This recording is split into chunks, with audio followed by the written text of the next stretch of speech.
Well, joining us now exclusively on Phoenix TV is player coach of the Manchester Phoenix, Tony Hand. Tony, welcome to Phoenix TV. Thank you, Andy.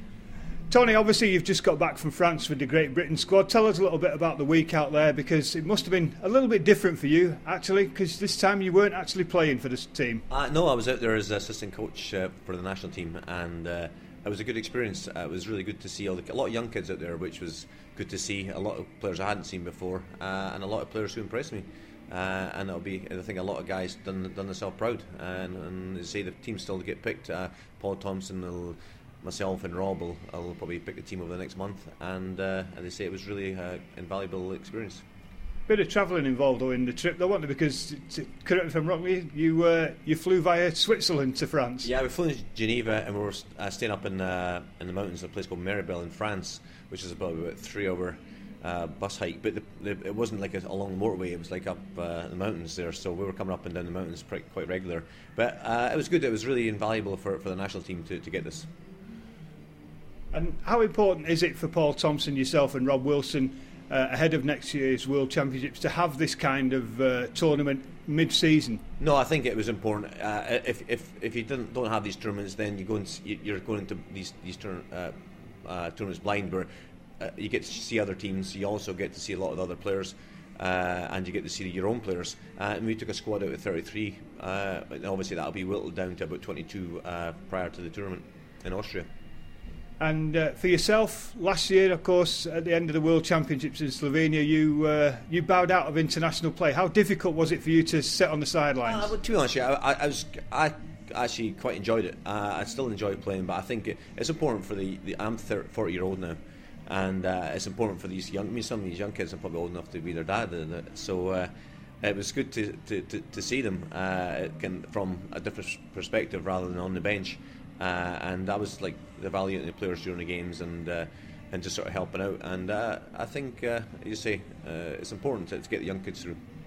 And obviously, you've mentioned your own retirement there, but Paul Thompson, yourself and Rob have got to look to the future, because there's one or two others who, shall we say, are approaching veteran stage. David Longstaff and Jonathan Weaver, who sadly didn't take any part in the tournament. And of course, Ashley Tate as well. He's no spring chicken now. The boys are the boys talking about are in their 30s, and they're probably got a good few years ahead of them. But I think it's important. I keep stressing the word important to bring the new players through. And there was a lot of players there at 19, 20, 21-year-old who might get a chance to make it this year, might not, but at least it gives them that the experience at the high level, because Norway are a very good team in France and Lithuania, so that's the sort of players teams are going to be playing against in the World Championship. So it's good to have a look at these players and game situations. That kind of tournament, would you like to see more of those during the season, or is the domestic season just too busy for it? To be honest, yeah, I think you need one. I think the domestic season is quite sort of, you see, the log jammed every weekend, so it's tough for the domestic season. But I think it's important to like not just go away with blind into these tournaments. If we're going to represent the national team, the whole of Britain is looking at it, and we have to go away as well prepared as we can. Turning now to the domestic scene and the Manchester Phoenix, and bit of an up and down season so far, but still well in the hunt for the playoffs. Yeah, to be honest, yeah, Andy, like this is our first year in the rink here, and it was always going to be up and down. You're never going to going to go on a streak and winning 10 in a row, and then of course you'd love that. I mean, no one wouldn't. But I think it's important for us that we've competed against the top teams, and we've had a lot of good results. We've had a lot of one-goal games that went against us, like I say, like a lot of teams. But I think by and large we've competed every night, which is really important. Obviously in the team you'd like to maybe strengthen a little bit here or there, but I mean that takes time. It takes a little bit of time to do that. And because I'm happy with the way the guys are playing just now, you say a few bounces, things can go a few different results. But this time last year we were sort of struggling away to make the playoffs. This year I think we're 10 or 12 points ahead of that, which is, it doesn't seem a lot, but it is a lot at this time of year with about 10 or 12 games to go. And I think everyone who plays Manchester knows they've been in the game. And I think if we never had the injuries, probably in December with the 3 or 4 key players, we maybe would have went a couple of more places up the table. But again, we're well within reach of 6, and if we can get that, that'd be great. But we'll wait and see. We'll wait and see how the playoffs bring. And obviously, as you mentioned, it's still very much a building process for the Manchester Phoenix, because although the club's been in existence for 5 years, as you said, this is actually the first year of stability in its own building. Well, we played last year on the road, apart from the last 6 weeks of the season, and this is our first year on our own building. And you've got to hopefully get a situation that you with your players, that if things. If you want to improve it, you've got to sometimes breed players through. You've got to, and I think the key, and obviously it's no secret, I think you need the really quality British players, and you need to, obviously, quality imports to do well. And I think we're getting that, but obviously there's a few things I'd like to tweak.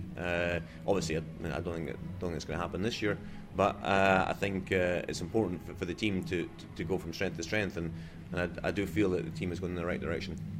And playing at home here in the Altrincham Ice Dome, the crowds have been building slowly and gradually, and the atmosphere too. Does that help the team on the ice?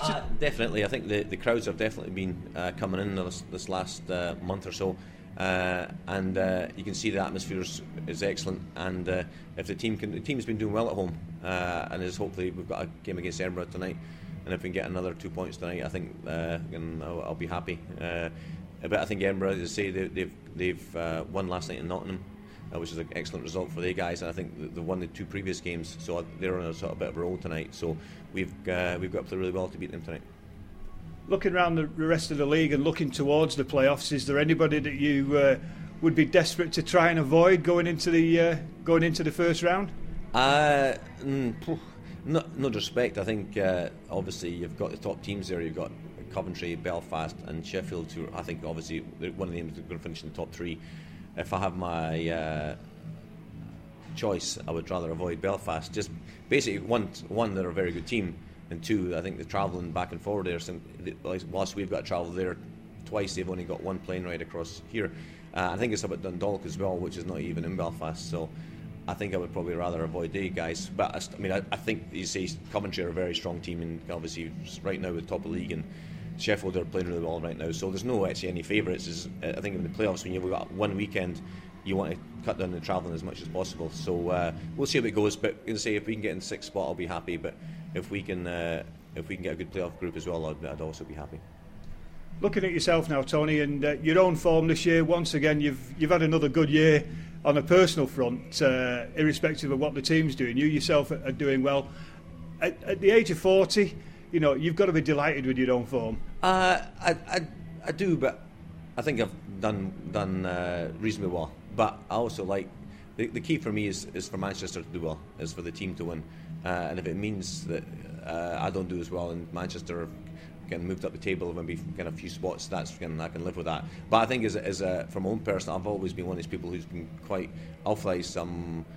quite easy going and things like that, but when it comes to game time I do get a bit intense, because that's the way I've been for 20 years, and because I love to win, and I think if you lose that intensity and you lose that will to win, then you might as well not be bothered, you might as well call it a day. But I still have that intensity on the ice, and again before the games, so as long as I can keep that going, I should be doing okay.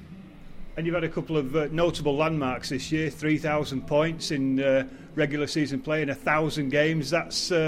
Those are some milestones to be setting. It was quite nice. I'd done that I think a couple of weeks ago. But when you've played as long as I have, you will have hit some milestones down the road. But it's nice because when you've put a lot of effort and a lot of time into the sport, it's nice to get some sort of recognition back and get some milestones. And it was nice to get one the other week there. Tony Hann, thanks for joining us on Phoenix TV. Okay, thank you very much, Andy.